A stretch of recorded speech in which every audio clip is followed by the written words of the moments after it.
திருவாரூரில் பொன்னியின் செல்வன் கதாபாத்திரங்கள் போன்று வேடமணிந்து படம் பார்க்க வந்த பள்ளி மாணவ மாணவிகளுடன் பொதுமக்கள் செல்ஃபி எடுத்து மகிழ்ந்தனர்.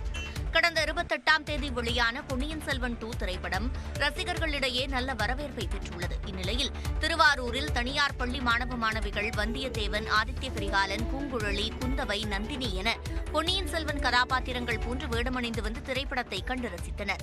நாடக நடிகரான ஜெயபால் மற்றும் ஒப்பனையாளர் கலியமூர்த்தி மாணவ மாணவிகளுக்கு ஒப்பனை செய்து அழைத்து வந்திருந்தனர். சரித்திரத்தில் ஒரு மாபெரும் சக்தி வாய்ந்த கம்பீரமான ஒரு பெண்ணை பற்றி தெரியுமா? ஒரு ஆணின் வெற்றிக்கு பின் ஒரு பெண் இருக்கின்றாள் என்பது வரலாறு. சோழர்களின் வரலாற்றை மாணவர்கள் அறிந்து கொள்ள வேண்டும் என்ற நோக்கத்தில் இந்த புதிய முயற்சியை மேற்கொண்டதாக நாடக நடிகர் ஜெயபால் தெரிவித்தார். படத்தை பார்க்கணும்னே இது நம்மளுடைய வரலாறை ஒரு படமாக எடுத்திருக்கிறத எல்லாருக்கும் தெரியறதுக்காக இந்த படத்தை நாங்கள் பார்க்க வந்திருக்கோம். இந்த மாணவர்களுக்கும் இது தெரியணும். இந்த வருங்காலத்துக்கு மன்னர்கள் எவ்வளோ கஷ்டப்பட்டாங்க அப்படிங்கிறது தெரியுங்கிறதுக்காக இந்த படத்தை இந்த வேடம் போட்டு பார்த்துருக்கோம். பொன்னியின் செல்வன் கதாபாத்திரங்கள் போல் வேடமணிந்து வந்த மாணவர்களை கண்டு ரசித்த பொதுமக்கள் அவர்களுடன் செல்ஃபி எடுத்தும் மகிழ்ந்தனர். வரும் காலங்களில் தாழ்தள பேருந்துகளை மட்டுமே கொள்முதல் செய்ய முயற்சிக்க வேண்டும் என தமிழ்நாடு அரசுக்கு சென்னை உயர்நீதிமன்றம் உத்தரவிட்டுள்ளது. மாற்றுத்திறனாளிகள் அணுகும் வகையில் பேருந்துகள் கொள்முதல் செய்ய உத்தரவிடக் கோரி பொதுநல வழக்கு தொடரப்பட்டது. இந்த வழக்கை விசாரித்த பொறுப்பு தலைமை நீதிபதி ராஜா, நீதிபதி பரத சக்கரவர்த்தி அமர்வு, உச்சநீதிமன்றமும் உயர்நீதிமன்றமும் பல உத்தரவுகளை பிறப்பித்தும் தாழ்தள பேருந்துகள் இயக்கப்படவில்லை என வேதனை தெரிவித்தனர்.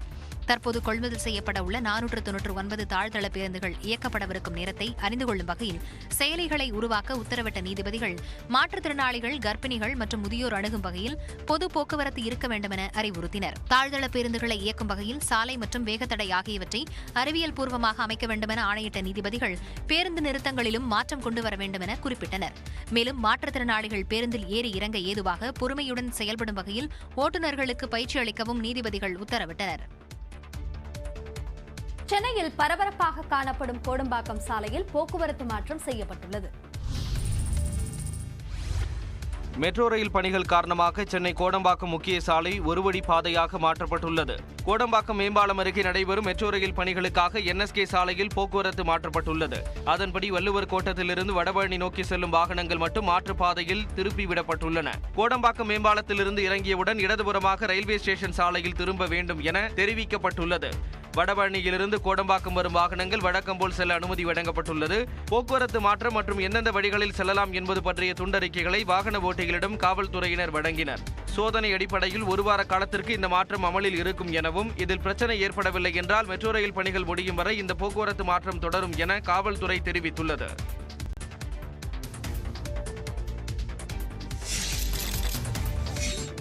வேங்கை வயலில் குடிநீர் தொட்டியில் மனித கழிவு கலக்கப்பட்ட விவகாரத்தில் 2 மாதத்தில் விசாரணை அறிக்கை தாக்கல் செய்யப்படும் என்று நம்புவதாக விசாரணை ஆணைய தலைவர் சத்யநாராயணன் தெரிவித்துள்ளார். புதுக்கோட்டை மாவட்டம் இறையூர் வேங்கை வயல் கிராமத்தில் பட்டியலின மக்கள் பயன்படுத்திய மேல்நிலை நீர்த்தேக்க தொட்டியில் மனித கழிவு கலக்கப்பட்ட சம்பவம் அதிர்வலையை ஏற்படுத்தியது.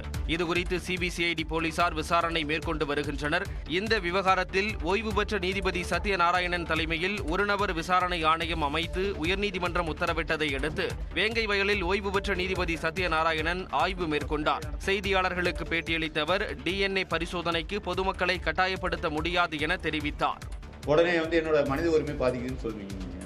லா டேக் இட் அவங்க ஒத்துழைக்கலன்னா CBCID they are going to report before the police. Court தான் நடவடிக்கை எடுக்கணும்.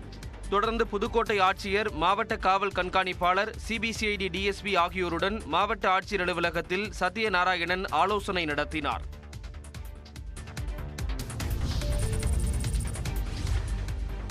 ஆருத்ரா நிதி நிறுவன மோசடி வழக்கில் முகவர்களாக பணியாற்றிய 2000 பேரை அடையாளம் கண்டுள்ளதாக பொருளாதார குற்றப்பிரிவு காவல்துறை தெரிவித்துள்ளது. சென்னையை தலைமையிடமாக கொண்டு செயல்பட்ட ஆருத்ரா கோல்டு நிதி நிறுவனம் 30% வட்டி வழங்குவதாக கூறி பொதுமக்களிடம் 2438 கோடி ரூபாய் வசூலித்து மோசடி செய்தது. இந்த வழக்கில் 24 பேர் மீது வழக்கு பதிவு செய்து இதுவரை 13 பேரை காவல்துறையினர் கைது செய்துள்ளனர். கைதானர்களுக்கு சொந்தமான 100 கோடி ரூபாய்க்கும் அதிகமான சொத்துக்கள், வங்கிக் கணக்குகள், நகைகள் உள்ளிட்டவை முடக்கப்பட்டுள்ளன. இது தொடர்பாக விசாரணை நடைபெற்று வரக்கூடிய நிலையில் ஆருத்ரா நிதி நிறுவனத்தின் முகவர்களாக 2000க்கும் மேற்பட்டோர் செயல்பட்டது தெரியவந்துள்ளது. இதில் அதிகமாக வசூல் செய்து கொடுத்த 200 பேரிடம் முதலில் விசாரணை நடத்த பொருளாதார குற்றப்பிரிவு காவல்துறையினர் திட்டமிட்டுள்ளனர். இவர்களிடமிருந்து 30% பணத்தை மீட்க முடியும் என்றும் பொருளாதார குற்றப்பிரிவு காவல்துறையினர் தெரிவித்துள்ளனர். நாகை மாவட்டம் எட்டுக்குடி முருகன் கோவிலில் தொடர்ந்து 56 மணி நேரம் பாலாபிஷேகம் நடைபெற்றது. விடிய விடிய நீண்ட வரிசையில் காத்திருந்து பக்தர்கள் சாமி தரிசனம் செய்தனர். திருக்குவளை அருகே உள்ள பிரசித்தி பெற்ற எட்டுக்குடி முருகன் கோயிலில் சித்ரா பௌர்ணமி விழா கோலாகலமாக நடைபெற்றது. வேறெந்த கோயிலிலும் இல்லாத வகையில் 56 மணி நேரம் தொடர்ந்து நடைபெற்ற பாலாபிஷேகத்தை காண 2 லட்சத்துக்கும் அதிகமான பக்தர்கள் கோயிலில் திரண்டனர்.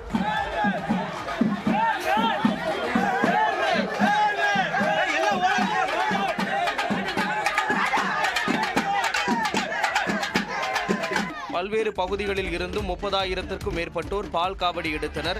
ரத காவடிகளை சுமந்து வந்து ஆயிரக்கணக்கானோர் நேர்த்திக்கடன் செலுத்தினர். நாங்கள் எல்லாம் ஊர் மக்கள் பொதுவாக எல்லாம் சேர்ந்து போகிறதுனால ஒரே குடம் எடுத்து வருவோம். அந்த ஒரே பால் குடத்தில் எடுத்து போகும்போது எங்களுக்கு சிறப்பு தரிசனம் கிடைக்கும். நான் தொடர்ந்து 45 வருஷமாக இந்த கோயிலுக்கு வந்துட்டு இருக்கேன்.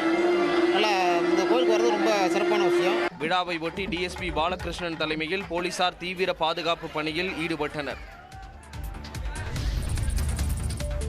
தேசிய பட்டியலின ஆணையத்துக்கு இடைக்கால தடை உத்தரவோ நிரந்தர தடை உத்தரவோ பிறப்பிக்க அதிகாரம் இல்லை என சென்னை உயர்நீதிமன்றம் தெரிவித்துள்ளது. கிருஷ்ணகிரி மாவட்டம் ஆதைப்பள்ளி கிராமத்தில் உள்ள சக்கியம்மன் கோயிலுக்கு சொந்தமான சுமார் 4 ஏக்கர் நிலத்தை சீனிவாசன் என்பவர் ஆக்கிரமித்துள்ளதாக கூறி இந்து சமய அறநிலையத்துறை நடவடிக்கை எடுத்தது. அதனை எதிர்த்து சீனிவாசன் தாக்கல் செய்த மனுவை விசாரித்த தேசிய பட்டியலினத்தவர் ஆணையம் ஆக்கிரமிப்பை அகற்ற எந்த நடவடிக்கையும் எடுக்கக்கூடாது என உத்தரவிட்டது. இந்த உத்தரவை எதிர்த்து சென்னை உயர்நீதிமன்றத்தில் பொதுநல வழக்கு தொடரப்பட்டது. வழக்கை விசாரித்த நீதிமன்றம் தேசிய பட்டியலினத்தவர் ஆணையத்துக்கு சாட்சிகளுக்கு சம்மன் அனுப்பவும் ஆவணங்களை பெறவும் மட்டுமே சிவில் நீதிமன்ற உரிமை வழங்கப்பட்டுள்ளதாக தெரிவித்தது. மாறாக இடைக்கால தடையோ நிரந்தர தடையோ விதிக்க அதிகாரம் வழங்கப்படவில்லை என கூறி ஆணையத்தின் உத்தரவை ரத்து செய்து நீதிமன்றம் உத்தரவிட்டது. சட்ட நடைமுறையை தவறாக பயன்படுத்தியதற்காக ஆணையத்தில் புகார் அளித்த சீனிவாசனுக்கு 2000 ரூபாய் அபராதமும் நீதிபதிகள் விதித்தனர். தர்மபுரி அரசு மருத்துவக் கல்லூரி மருத்துவமனையில் மருத்துவரின் அலட்சியத்தால் கூலி தொழிலாளி உயிரிழந்ததாக குற்றச்சாட்டு எழுந்துள்ளது. ஓமலூர் அருகே உள்ள சிக்கம்பட்டியைச் சேர்ந்த கூலி தொழிலாளியான பழனிசாமி என்பவருக்கு கடந்த 30ஆம் தேதி திடீரென மாரடைப்பு ஏற்பட்டு தர்மபுரி அரசு மருத்துவக் கல்லூரி மருத்துவமனையில் அனுமதிக்கப்பட்டார்.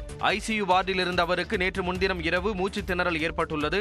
அப்போது அவருடன் இருந்த மகன் பாலகிருஷ்ணன் அங்கு பணியில் இருந்த மருத்துவரை அணுகியுள்ளார். அவர் ஆழ்ந்த உறக்கத்தில் இருந்ததால் வர மறுத்ததாக கூறப்படுகிறது. செவிலியரும் உதவியாளரும் இணைந்து பழனிசாமிக்கு சிகிச்சை அளித்த நிலையில் அவர் உயிரிழந்தார். இதையடுத்து மருத்துவரின் அலட்சியத்தால் தனது தந்தை இறந்ததாக பாலகிருஷ்ணன் வீடியோ ஒன்றை வெளியிட்டார். டாக்டரை கூப்பிட்றேன், அண்ணா எழுந்து வாங்கன்னு சொல்லி கூப்பிட்றேன். அப்பாவுக்கு பிபி லோ வச்சு வாங்கன்னு சொல்ல அவர் அசால்ட்டு அவ்வளோ நேரம் தூங்கிட்டு இருக்காரு மனுஷன். நான் கத்தி கூப்பிட்றேன், நான் கூப்பிட்றேன், பக்கத்து பெட்டுக்கார் கூப்பிட்றாங்க, அந்த நர்ஸு கூப்பிட்றாங்க. அப்போ கூட அவர் எழுந்து வரல. அப்போ அந்த பொண்ணு போயிட்டு அவர் பக்கம் நின்று தோள்பட்டி தட்டி எழுப்பு, சார் வாங்க சார், ரொம்ப எமர்ஜென்சி சீரியஸ் ஒரு அசால்ட்டாக இப்படி தூங்கிட்டு இருந்தாலும் தள்ளி இப்படி தூக்கி பார்த்துட்டு மறுபடியும் எப்படி வச்சு தூங்குற அப்படி. இது தொடர்பாக விளக்கம் அளித்துள்ள மருத்துவமனை நிர்வாகம் பழனிசாமிக்கு தீவிர சிகிச்சை அளித்த போதும் அவரை காப்பாற்ற முடியவில்லை என்றும் அவரது உறவினர் தகாத வார்த்தைகளால் பேசியதால் மருத்துவர் எழுந்து சென்றதாகவும் கூறியுள்ளது. மேலும் இந்த விவகாரம் தொடர்பாக இணையத்தில் தவறான தகவல் பரப்பிய நபர் மீது நடவடிக்கை எடுக்க புகார் அளிக்கப்பட்டுள்ளதாகவும் தெரிவித்துள்ளது. காஷ்மீரில் ராணுவ வீரர்கள் 5 பேர் கொல்லப்பட்ட நிலையில் தேடுதல் வேட்டையில் பயங்கரவாதி ஒருவர் சுட்டுக் கொல்லப்பட்டுள்ளார். ராணுவ வீரர்கள் 5 பேர் தீவிரவாதிகளால் கொல்லப்பட்ட நிலையில் ஜம்மு காஷ்மீரில் பாதுகாப்புத்துறை அமைச்சர் ராஜ்நாத் சிங் ஆய்வு மேற்கொண்டார். ஜம்மு காஷ்மீரின் ரஜோரி மாவட்டத்தில் உள்ள கண்டி வனப்பகுதியில் பாதுகாப்பு படையினருக்கும் தீவிரவாதிகளுக்கும் இடையே ஏற்பட்ட மோதலில் ராணுவ வீரர்கள் 5 பேர் வீரமரணமடைந்தனர். ஜம்மு காஷ்மீரில் அடுத்தடுத்து நடைபெறும் தாக்குதல்களால் ராணுவ வீரர்கள் உயிரிழந்து வரும் நிலையில் பாதுகாப்புத்துறை அமைச்சர் ராஜ்நாத் சிங் அம்மாநிலத்துக்கு திடீர் பயணம் மேற்கொண்டார். ரஜோரி ராணுவ முகாமிற்கு சென்ற ராஜ்நாத் சிங் ராணுவ வீரர்களுடன் கலந்துரையாடினார். அப்போது ராணுவ தளபதி மனோஜ் பாண்டே உள்ளிட்ட உயரதிகாரிகளும் உடன் இருந்தனர். ரஜௌரியில் சிறப்பு புலனாய்வு பிரிவினர் தீவிர தேடுதலில் ஈடுபட்டுள்ள நிலையில் தீவிரவாதி ஒருவரை பாதுகாப்பு படையினர் சுட்டுக் கொன்றனர். அவரிடமிருந்து AK-56 ரக துப்பாக்கி, 3 கையெறி குண்டுகள் உள்ளிட்ட ஆயுதங்களும் கைப்பற்றப்பட்டதாக தெரிவிக்கப்பட்டுள்ளது.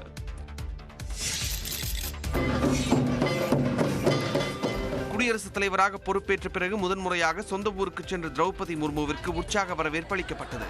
குடியரசுத் தலைவர் திரௌபதி முர்மு 3 நாள் சுற்றுப்பயணமாக ஒடிசா பயணித்துள்ளார்.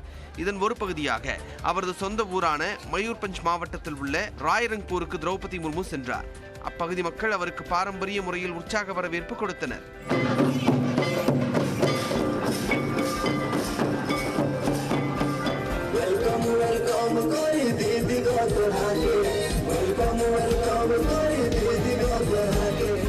பள்ளி மாணவர்களுக்கு குடியரசுத் தலைவர் திரௌபதி முர்மு இனிப்புகளை வழங்கி மகிழ்ந்தார். இதேபோன்று கல்லூரி மாணவிகள் மற்றும் இளைஞர்களுக்கு குடியரசுத் தலைவர் கை கொடுத்து அவர்களை உற்சாகப்படுத்தினார்.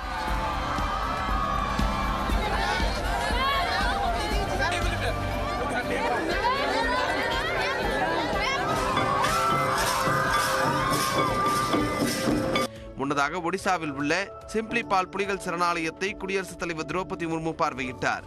உலகிலேயே கருப்பு புலிகளின் இயற்கை வாழ்விடமாக சிம்ப்ளிபால் சரணாலயம் திகழ்வது குறிப்பிடத்தக்கது. ராகுல் காந்திக்கு தண்டனை வழங்கிய நீதிபதி உள்ளிட்ட 68 பேருக்கு அவசரகதியில் பதவி உயர்வு வழங்கியது குறித்து குஜராத் மாநில தலைமை செயலாளர் நேரில் விளக்கமளிக்க உச்சநீதிமன்றம் உத்தரவிட்டுள்ளது. அவதூறு வழக்கில் காங்கிரஸ் முன்னாள் தலைவர் ராகுல் காந்திக்கு தண்டனை வழங்கிய நீதிபதி ஹரீஷ் வர்மாவிற்கு கூடுதல் மாவட்ட நீதிபதியாக பதவி உயர்வு அளிக்கப்பட்டது. இவருடன் சேர்ந்து மேலும் 67 பேருக்கும் குஜராத் உயர்நீதிமன்ற பரிந்துரையின் அடிப்படையில் பதவி உயர்வு வழங்கப்பட்டுள்ளதாக ஏப்ரல் 18ஆம் தேதி குஜராத் அரசு அறிவிப்பாணையை வெளியிட்டது. இதனை எதிர்த்து குஜராத் நீதித்துறை அதிகாரிகள் ரவிக்குமார் மேத்தா மற்றும் சச்சின் மேத்தா ஆகியோர் உச்சநீதிமன்றத்தில் மனு தாக்கல் செய்தனர். சீனியாரிட்டியை முறையாக பின்பற்றாமல் இடஒதுக்கீட்டின் மூலம் பதவி உயர்வு வழங்குவது சட்டவிரோதமானது எனவும் தெரிவிக்கப்பட்டிருந்தது. வழக்கை விசாரித்த நீதிபதி M.R. ஷா தலைமையிலான அமர்வு அவசரகதியில் பதவி உயர்வு அளிக்கப்பட்டது ஏன் என்று கேள்வி எழுப்பியது. சீனியாரிட்டி முறையாக பின்பற்றாதது ஏன் எனவும் கேள்வி எழுப்பிய நீதிபதிகள் மாநில அரசு செயலர் நேரில் ஆஜராக உத்தரவிட்டு வழக்கு விசாரணையை திங்கட்கிழமைக்கு ஒத்திவைத்தனர். இடைவேளைக்கு பிறகு சூப்பர் 60 தொடரும்.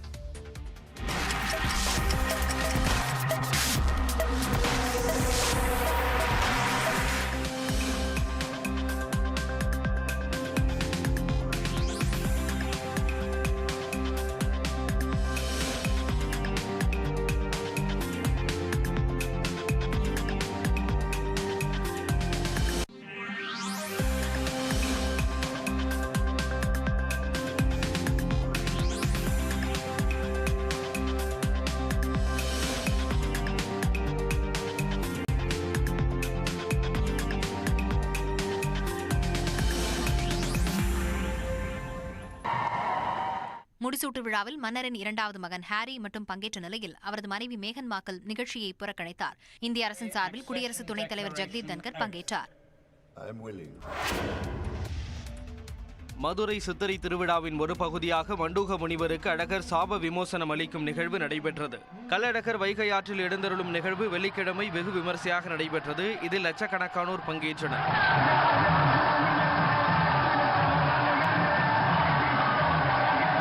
பின்னர் அங்கிருந்து சேஷ வாகனத்தில் எழுந்தருளிய அழகரை பக்தர்கள் பக்தி பரவசத்துடன் வழிபட்டனர். இதனையடுத்து வைகை ஆற்றுக்குள் அமைந்துள்ள தேனூர் மண்டபத்திற்கு வந்த அழகர் கருட வாகனத்தில் எழுந்தருளினார். தொடர்ந்து ஆண்டாள் மாலையை பெற்றுக்கொண்ட அழகர் மண்டூக முனிவருக்கு சாப விமோசனம் அளிக்கும் நிகழ்வு நடைபெற்றது. இதில் திரளான பக்தர்கள் தரிசனம் செய்தனர்.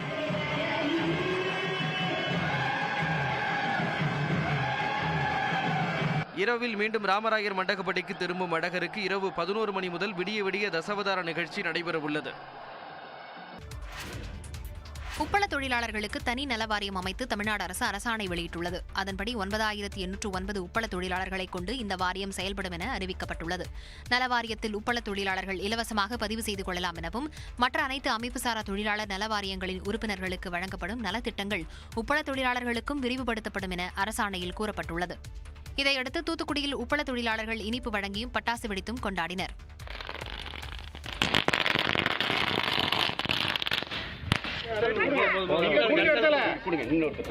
தங்களின் நீண்ட நாள் கோரிக்கை நிறைவேறியதால் அரசுக்கு நன்றி தெரிவித்தனர். 25 லட்சம் டன் உற்பத்தி ஆகுது. அப்போ இந்த உப்புல இருந்து லெவி முறைகள் கலெக்ட் பண்ணுவதற்கான திட்டங்கள் இதில் வகுக்கப்படணும். அது மட்டுமல்ல, குறிப்பாக உப்பளங்களில் இன்னைக்கு அடிப்படை வசதிகளான கழிப்பிடம், அதே நேரத்தில் குடிநீர் போன்ற வசதிகள் இன்னைக்கு இல்லாத ஒரு சூழலுக்கு இருக்கு. அது ஏற்படுத்தி தருவதற்கான முன்முயற்சி எடுக்கணும். உப்பளத்து